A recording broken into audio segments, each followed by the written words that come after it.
su programa Conociendo Nuestras Raíces. Mi nombre es Laura Müller y estoy súper contenta de recibir el día de hoy al obispo Plácido Rodríguez. Obispo, bienvenido. Pues muchas gracias por la bienvenida y también damos la bienvenida a nuestra audiencia que nos escucha sobre la vocación religiosa y episcopal. Así Dos es. vocaciones. Sí, y un tema muy bonito. Hemos estado platicando sobre vocaciones y bueno, invitando a todas esas personas que sientan el llamado a que se acerquen a nosotros, a los misioneros claretianos, para conocer un poco sobre qué es lo que hacemos, dónde estamos, y precisamente respecto a esto, hoy estaremos platicando sobre la experiencia vocacional del obispo Plácido Rodríguez. Así que cuéntenos un poquito sobre sus raíces, obispo. Pues más bien vengo de un hogar muy cristiano, a una vida religiosa, a una familia de muchos hermanos y hermanas, éramos 14 hijos, era una familia trabajadora y mi papá se dedicaba y estableció una fábrica de muebles, era carpintero y ebanista. Entonces mi papá se llamaba don Eutimio Rodríguez Cárdenas, era carpintero y ebanista y también últimamente se dedicó a decorar con oro con 23 quilates y medio. Entonces también como parte del bosquejo de la familia es que pasamos durante el periodo de la persecución religiosa que afectó toda la nación desde 1917 cuando se estableció la ley en Querétaro, la Constitución, hasta el 1940 más o menos, ese periodo muy difícil de vivir. Y luego durante ese tiempo pues un gran aprecio por el sacerdocio porque era el líder, era el sacerdote bien educado y bien preparado. Entonces ese es más bien el contexto donde nací, en Celaya, Guanajuato. Y es importante recalcar aquí, para los que no estén relacionados con esta parte de la historia de México, es cuando se da la guerra cristera, que el gobierno pues prohíbe, ¿no?, el que existan sacerdotes, que exista vida religiosa, cierran seminarios y empieza una persecución indiscriminada en contra no solo de los sacerdotes, sino también de la gente que profesaba la religión. Después, como queremos hablar sobre la vocación religiosa, necesitamos ver cómo discernir la vocación. Entonces, cuando se llegaba el tiempo, en aquellos tiempos, de escoger una carrera, lo hacía al terminar la primaria, porque ya para ir a la secundaria ya uno tendría que saber a qué le tiraba en la vida. Yo tenía un ideal. Mi ideal era ser una persona educada, una persona profesional y educarme. Y también de servir el bien común, algo que tuviera buen efecto en la sociedad. Entonces mi ideal lo empecé a comparar con otras profesiones. Empecé a ver, bueno, si uno se dedica al estudio, uno puede ser doctor, pero yo quiero ser algo más que un doctor, un profesional. Quizás si me hago sacerdote, quizás tenga más valor que el de ser doctor, porque el doctor cura el cuerpo, pero el sacerdote cura el alma. Entonces dice, me gustó eso, porque es un ideal superior. También lo comparé con un licenciado. Podría ser licenciado, podría ser un psicólogo. Un psicólogo llega a la conciencia del individuo, pero dije, el sacerdote con la confesión llega a la conciencia del individuo y le afecta para toda la eternidad. Mejor, quiero ser sacerdote, ingeniero, y así a todas las profesiones, pero que queriendo ser algún profesionista. Entonces preferí el sacerdocio porque me cumplía con mi ideal. Enseguida, pues tuve que comunicar este ideal a mi mamá, a mi papá y también al padre en la parroquia de San Francisco de Asís, que en aquel entonces el encargado de vocaciones era el padre Richard Bartlett, que aún todavía vive. Pero lo difícil fue de comunicarle eso más bien a mi mamá. Duró bastante tiempo para que entonces ella le indicara a mi papá y así ya fui. ¿Y cómo llegó? Mamá, quiero ser sacerdote. No, saliendo de misa, yo le iba a decir en misa, el sábado en la mañana, que la acompañaba, y le iba a decir y pues no tenía suficiente valor. Entonces ya salimos de la iglesia, cruzamos la calle de Roosevelt y hasta entonces le jalé la manga y le dije, mamá, ¿sabes qué? Sí, hijo, y tragándome aquí todavía. ¿Conoces al padre Bartlett? Sí, hijo. Sí, pues él quiere que yo sea sacerdote. Le echó la culpa al padre Bartlett. Pero mi mamá entendió directamente. Entonces, y ya le dijiste a tu papá, no, mamá, quiero que tú le digas. Y así ya siguió entonces para manifestarle ir al seminario. Y en esa familia, una familia grande de 14 miembros, ¿hubo más vocaciones religiosas? ¿Su hermana era mayor que usted o menor? ¿Ya tenían la experiencia sus papás de...? Mi hermana era mucho mayor. Y ella ya estaba en el convento, ya era profesa, ya estaba en Coyoacán. En ese entonces también mi hermano Mucio ya se había ordenado sacerdote en México para la arquidiócesis. Entonces sí ya teníamos esas dos vocaciones. Fíjense, las vocaciones en una familia numerosa con raíces firmes, ¿no? en su catolicismo. Entonces me tocó ir en agosto de 1955 al seminario de St. Jude Seminary, 50 millas al sur de Chicago, en Momence, Illinois. Y comenzamos con un grupo grande de 38 y luego después 2 más, éramos 40 estudiantes para el primer año de la secundaria. Pero al terminar los 4 años de secundaria, fuimos solamente 7, porque los demás ya se regresaron a sus casas. Y aún así, para ir al noviciado, nomás 2 fuimos, 2. Así es de que, pero al final de todo, después del noviciado y los otros estudios de filosofía y teología, ya fui el único de ordenación de mi grupo de 40. Wow, fíjense, una sola vocación ya concretada después de que eran 40 en un principio, el filtro tan inmenso. No todos llegan a esa meta. También la formación en el seminario. En el seminario, yo cuando quería ser sacerdote, entonces fui conociendo más el carisma de los padres claretianos, de quién era su fundador, San Antonio María Claret. Se iba formando el ideal de ser un misionero y con ganas de ir a las misiones lejos de aquí de Estados Unidos. Pero nunca se me concedió, pero se estaba formando el espíritu de ser misionero, que aún siendo estudiante uno ya era misionero, salvando almas. Obispo, ¿qué tanto influyó el sacerdote Bartlett en su decisión o como ejemplo de vida? Porque me ha tocado conocer historia de varios sacerdotes que fueron inspirados por otro sacerdote, que fue lo que los llevó a decir, yo quiero servir como ellos. Recuerde que la persecución religiosa, y como mi papá escondía o ayudaba a los sacerdotes y obispos, teníamos muchos contactos de sacerdotes, ya sabíamos quiénes. Teníamos en la casa como 10, al promedio de 10 sacerdotes que pasaban por la casa para comer. Wow. Entonces ya los conocíamos, nos conocían a toda la familia. Pero más bien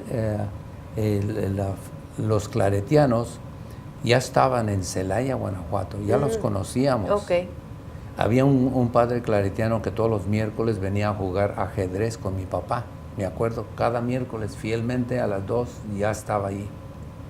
Y luego, entonces, llegando aquí a Estados Unidos, eran los claretianos los que nos ayudaron a venir a cruzar el río.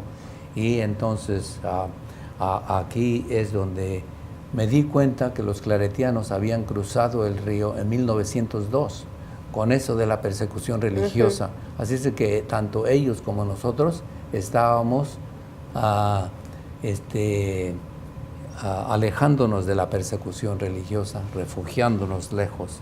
Y entonces me dio gusto de ver de que los misioneros claretianos eran los que habían acompañado al pueblo mexicano en sus establecimientos de todas las comunidades en Texas y Nuevo México, sino también en California y cruzando todo el país por Kansas y Michigan y Chicago y hasta llegar a New Jersey.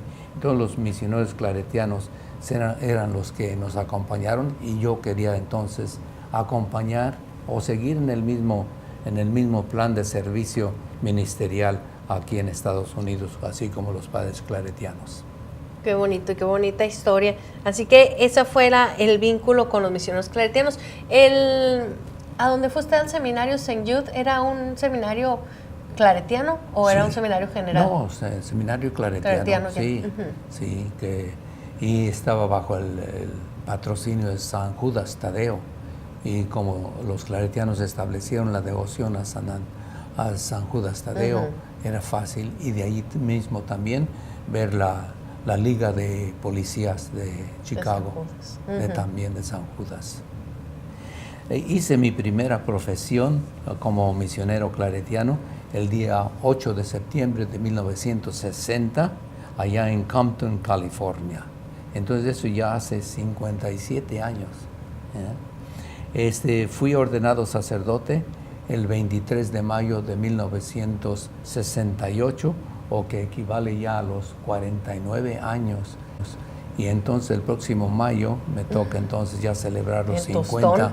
Vamos a tener que hacer gran pachanga para el obispo. Medio siglo nada Medio más. siglo nomás, sí hay que celebrar. Dicen que ya al medio siglo ya llega uno a la santidad, ¿o no? Esperamos que nos llegue. Ya son muchos años, sí. Y durante este tiempo me tocó ser director de vocaciones en la comunidad claretiana, aquí para todo el país. Y me tocó en los 6 años de 1975 a 1981. Y tenía las oficinas aquí en el mismo edificio que estamos ahora.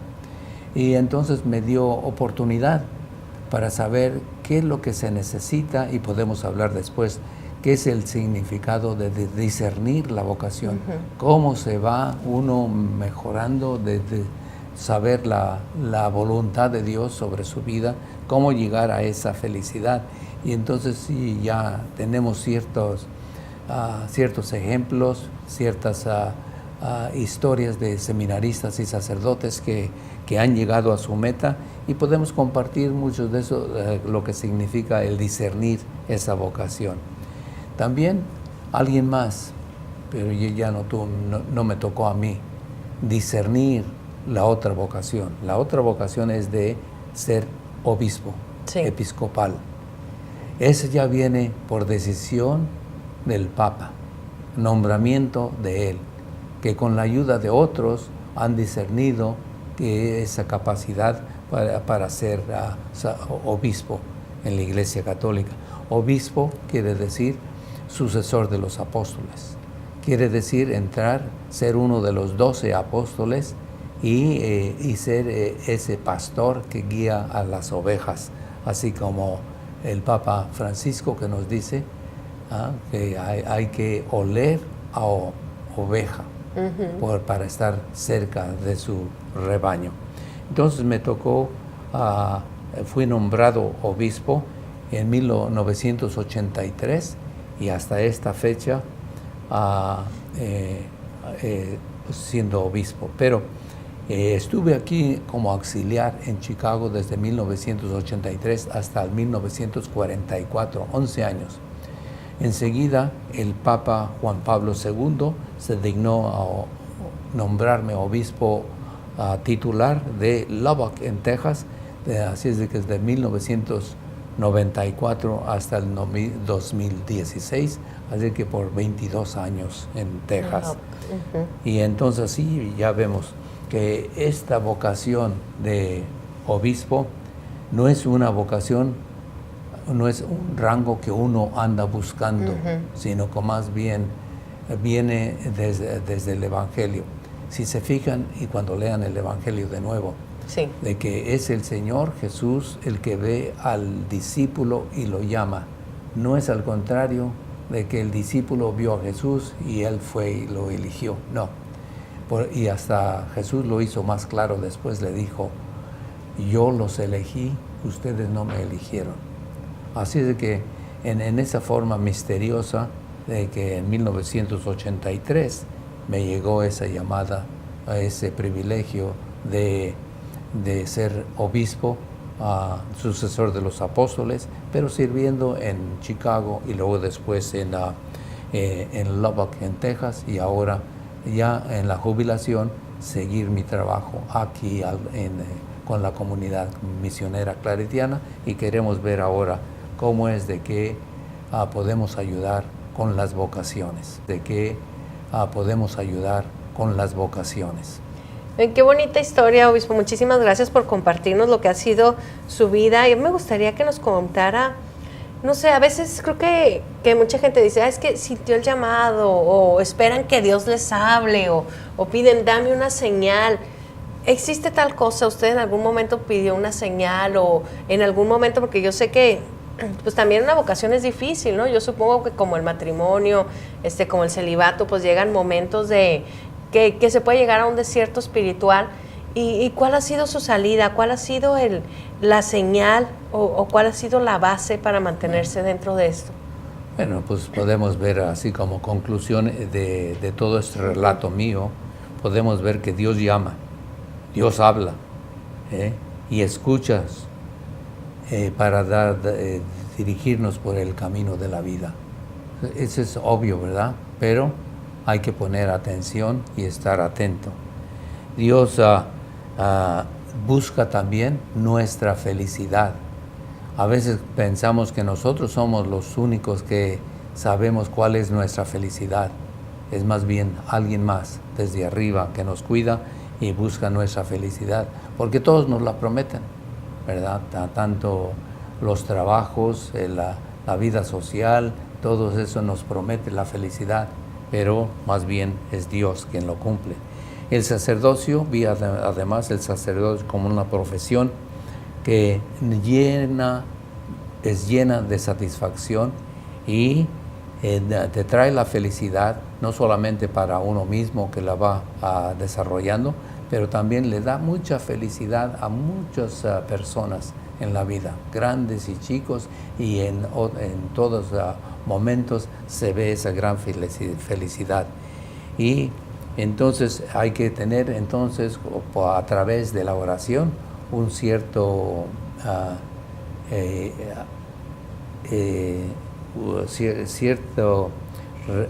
respeto para escuchar esa voz de Dios que nos viene en momentos muy inesperados, y viendo todo eso vemos que la vocación es un gran tesoro que hemos recibido de Dios. Así es, un regalo hermoso, y como bien mencionaba usted, pues Dios es el que elige, no nosotros. Y bueno, si alguno de ustedes tiene por ahí personalmente, en algún conocido, a alguien que tenga la espinita de, bueno, creo que tengo vocación religiosa, pueden comunicarse con nosotros aquí con los misioneros claretianos. Mándenos un inbox a través de Facebook en Radio Claret América, o pueden buscar MyClaret, MyClaret, myclaret.org. Esta es nuestra página de internet, myclaret.org, que la dirige el padre Byron Macías, quien es el encargado de vocaciones de los misioneros claretianos. Y constantemente, cada determinado número de meses, tenemos un retiro vocacional, que es muy bonito porque no hay ningún compromiso, es para ayudarlos a discernir esa vocación. Si ustedes traen alguna duda de que, no estoy seguro si matrimonio, celibato, vida religiosa, no sé qué es lo que realmente deseo, precisamente este retiro es para esto, para que puedan definir qué es lo que buscan, y más adelante que conozcan un poco sobre los misioneros claretianos. ¿Qué es lo que más le apasiona, obispo, de ser misionero claretiano? La vida de San Antonio María Claret, que fue un apóstol indefatigable, que ni desperdiciaba un segundo de vida, constantemente en oración, constantemente escribiendo o predicando a veces escuchando confesiones, a veces 7 veces al día, o horas en el confesionario, predicando. Ordinariamente predicaba 7 veces al día. Cada diariamente se iba a un convento, a otro lugar, a ir predicando en diferentes iglesias. Entonces ver escribiendo 50 libros y folletos, y a mano, otros 94 otros de manuscrito, y toda una gran manera de impulsar el apostolado por la imprenta. Y hoy día, teniendo todos estos medios de comunicación, se va a facilitar más esa comunicación para el Evangelio. Y eso es lo que San Antonio María Claret hizo, y eso es lo que es el ideal, y además también es el ideal de cómo ser santo, porque él llevó esa vida santa y nos lleva a nosotros. Así es de que si por algo se nos olvida hacerle por la santidad, Él nos arrastra. Así es. A mí algo que me fascina de la vida de San Antonio María Claret y también del ejemplo que me dan diariamente los misioneros claretianos es ese espíritu rebelde de buscar el bien social, de buscar el bien común a pesar de las normas estandarizadas, ¿no? Creo que San Antonio María Claret muy por aparte de lo que dijera la sociedad, de lo que estaba bien y lo que estaba mal, lo definía y lo defendía, y creo que ha sido una de las grandes labores que han tenido los misioneros claretianos, sobre todo con la comunidad inmigrante aquí en los Estados Unidos. Así que si tienen espíritu revolucionario, son claretianos. Y bueno, amigos, pues hemos llegado al final de este programa. Les recuerdo, por favor, visiten myclaret.org o se pueden comunicar con nosotros a través de Radio Claret América en un inbox con Facebook, y les estaremos enviando toda la información para que conozcan más sobre nuestros retiros espirituales y nuestros retiros vocacionales. Obispo, muchísimas gracias por estar aquí. Gracias, y espero que entonces el Espíritu de Dios les llegue a todos estos jóvenes que están pensando en la vocación, cómo dedicarse para el reino de Dios. Así es, y no tan jóvenes también, tenemos vocaciones tardías por ahí también. Amén. Así que los esperamos. Muchísimas gracias y nos escuchamos la próxima semana aquí a través de Radio Claret América.